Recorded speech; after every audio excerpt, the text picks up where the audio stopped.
कुर्बान जाऊँ। हुजूर मियाँ साहब क्या खूब लिखते हैं। माँ प्यो नाल खुशियाँ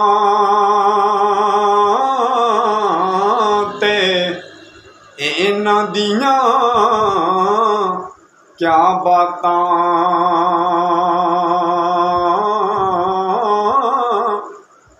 माँ प्यो बाज लगदियां नाही ईदां ते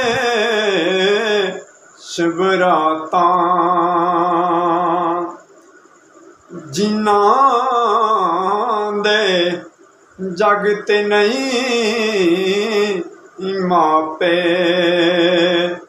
ओए अथरू पूंजण आपे। खुश किस्मत लोगों यारो जिंदा जिन्हां दे मापे, ते बाप जिया गमखार न कोई मैं सारी दुनिया फरोली, जेड़ी दिल नू सुकून देंदी ओ मिठड़ी बाप दी बोली।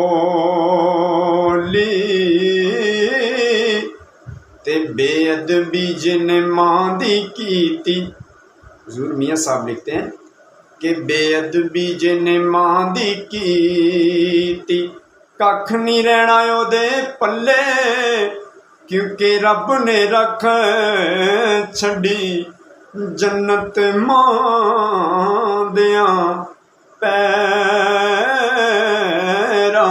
थल्ले। वीडियो अच्छी लगे चैनल में ज़रूर सब्सक्राइब करें। शुक्रिया।